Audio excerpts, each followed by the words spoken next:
Aujourd'hui, nous pouvons nous envoyer des emails, des textos ou nous appeler instantanément et à faible coût, peu importe la marque de téléphone ou d'ordinateur que nous utilisons. Les paiements peuvent et doivent fonctionner de la même manière.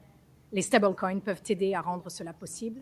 Parmi d'autres utilisations, ils permettent le transfert de valeur en dollars 24 heures sur 24, 7 jours sur 7 à quiconque en ligne. Ils sont particulièrement adaptés au commerce en ligne lorsqu'ils sont correctement réglementés. Mes commentaires aujourd'hui vont... Ici Jay Massari, cofondateur et CLO de Lightspark, qui affirme que les stablecoins pourraient rendre les paiements aussi transparents que les emails et les SMS avec des transferts en dollars 24 heures sur 24, 7 jours sur 7, sous une réglementation appropriée. Ça me fait penser à quoi? XRP et RLUSD. Bonjour, ici Crypto.ly, j'espère que vous allez bien. Aujourd'hui, ce jeudi 27 février, on continue avec une vidéo. Tenez-vous bien, c'est parti. Le 20 février, on peut voir sur Ripple.com Insight que Ripple a publié un article intéressant. Qu'est-ce qu'un stablecoin, type de fonctionnement et réglementation.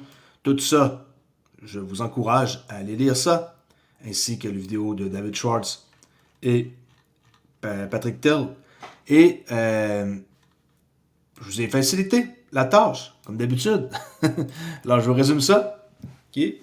Très important de comprendre pourquoi que les stablecoins vont jouer un rôle important. Alors, les stablecoins jouent un rôle clé dans la finance moderne en alliant la stabilité des monnaies fiduciaires aux avantages de la blockchain.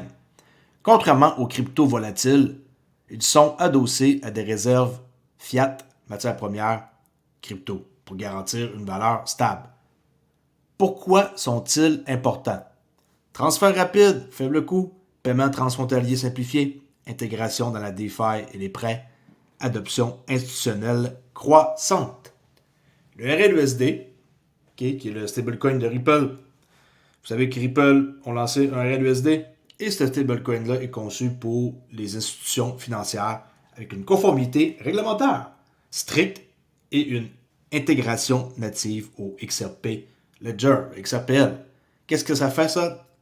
Des transactions en moins de 3 à 5 secondes, liquidité et stabilité garantie, interopérabilité avec la finance traditionnelle, qui est la TradeFi et la DeFi.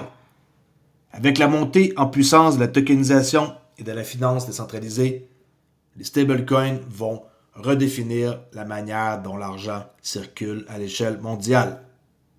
Pensez-vous que, comme question, que les stablecoins comme le RLUSD sont l'avenir des paiements numériques? Moi, je le crois. Et je viens de vous résumer tout ça ici. Mais, si vous voulez faire un bon job pour votre savoir, allez voir la suite. Toujours important. Je vais essayer de faire des vidéos plus courtes. Mais, vous pouvez quand même pareil faire des recherches par vous-même, ok? Même si je vous donne une facilité. Discord. Vous voulez être membre? C'est super simple. Vous allez sur wap.com, Club Trader et vous accédez. Vous cliquez sur joindre et n'oubliez pas d'aller vérifier votre rôle. La vérification, si vous ne faites pas ça, vous ne serez pas capable de voir les salons. Je kick du monde à chaque jour. Après 3, 4, 5, 6, 7, 8 heures, 12 heures de temps qui ont fait joindre, mais qui ne vérifient pas leur compte. Désolé pour vous. Vous pouvez revenir en tout temps. Vous êtes juste expulsé, mais vous pouvez revenir. Je le répète, mais apparemment, c'est compliqué de comprendre qu'il faut cliquer sur vérification. Je ne sais pas pourquoi.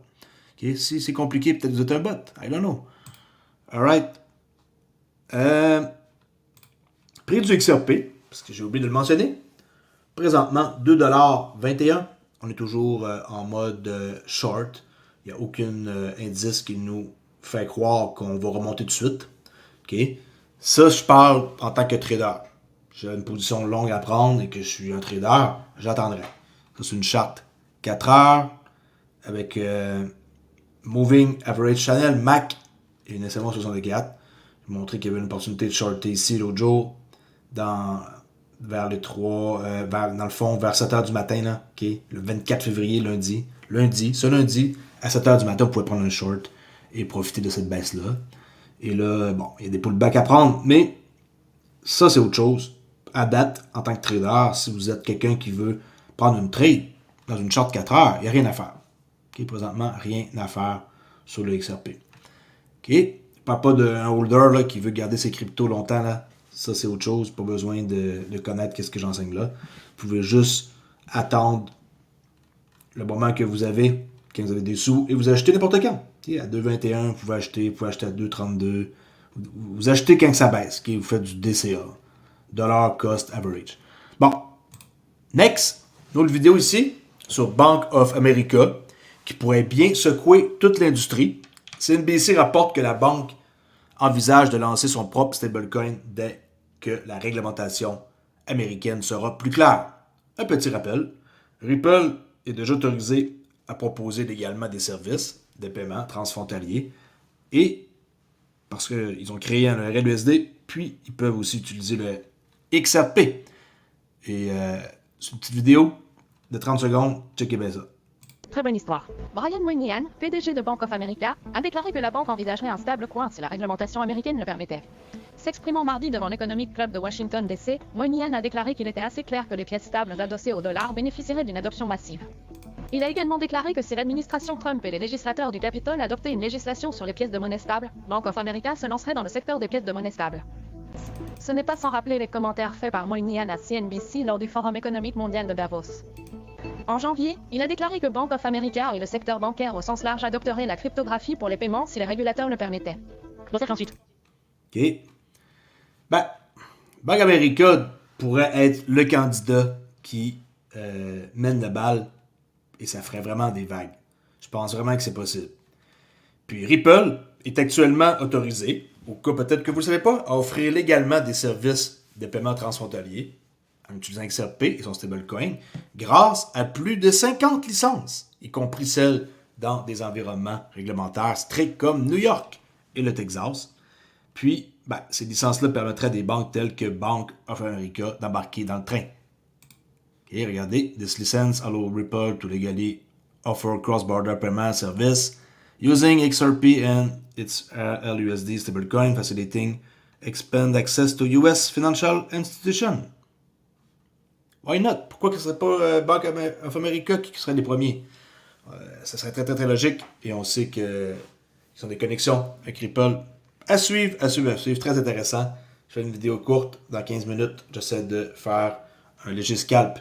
Vous le savez, je scalpe toujours la session de New York. Et par la suite, je vais passer à autre chose.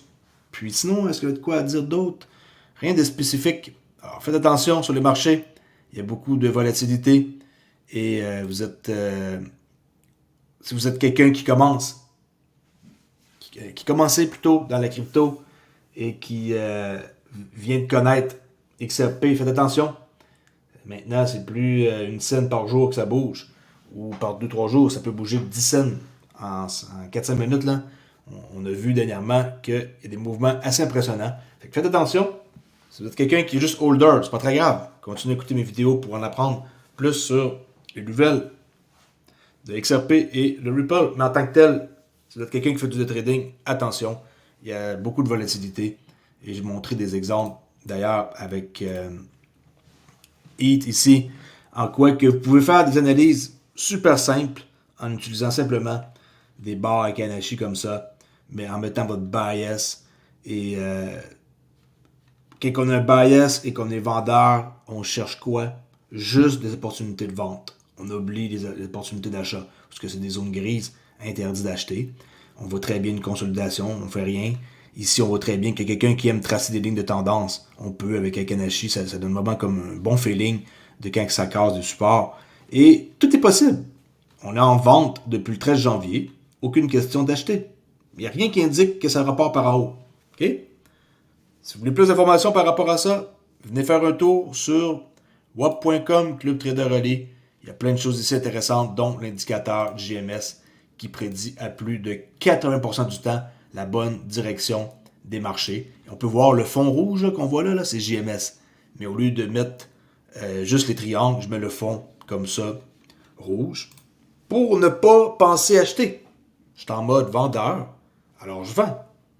Chaque fois que ça monte, je vends. Par exemple, si on pogne de la liquidité en haut, on a une opportunité de vendre. Si notre setup se présente et qu'on est dans un horaire de travail une heure précise de ce qu'on peut trader. Tu sais, cette charte-là, je pourrais en parler longtemps. Là, je suis en daily. Si je me mets en mode 5 minutes et que je regarde s'il y a une opportunité, bien sûr qu'il y en a. Il y en a une ici, il y en a une ici, il y en a partout des opportunités, tout ça ici, ça me détend. Fait que si vous êtes disponible dans des horaires où ce que ça correspond à votre trading, par exemple 8 heures du matin, vous êtes disponible jusqu'à, on va dire, 10 heures, ben, cette zone-là pourrait vous sembler intéressante. OK, oups, je fais ça un peu plus gros, avant que je quitte. On va me mettre en retard. Fait que si c'est ça votre zone de trading, vous pouvez vous mettre en 2 minutes et attendre une opportunité de faire une vente. Puis si vous n'auriez rien fait, on ne vend pas, impossible de vente. La zone, c'est grise, on ne vend pas. Rouge, ben, c'est une opportunité de vente. Vous vendez, on voit qu'il y avait de quoi faire. Il y avait de quoi faire ici. Il y avait de quoi faire d'autre ici. Et présentement. Alors dites-moi pas que vous êtes en train d'acheter ETH si vous êtes en train de faire du trading. C'est complètement fou. Vous allez aller à contre-tendance et vous êtes en dessous de votre SMA 64. Ne compliquez pas les choses. Un background avec GMS, une simple moving average de 64 qui a été approuvé et analysé sur des années, qui est selon moi le meilleur moving average à avoir. Je ne cache rien, là, regardez bien. Il y en a qui me demandent c'est quoi mon secret. 64, une SMA, ok? Simple moving average, là. Pourquoi 64? C'est les meilleurs résultats que j'ai obtenus, ok? Basés sur plusieurs années. Fait que si vous cherchez à vendre et que vous êtes disponible dans cette période-là de 8 à 10, ben vendez. Je sais qu'il y en a qui ne comprennent pas encore, mais les opportunités sont toujours là. Si vous savez dans quel sens trader, ça va être super facile pour vous. Vous étiez disponible ici, à 6 h du matin. Prenez un short. Faites de l'argent. OK? Alright. On s'en jase. À plus la gang. Pour une prochaine vidéo. Bye!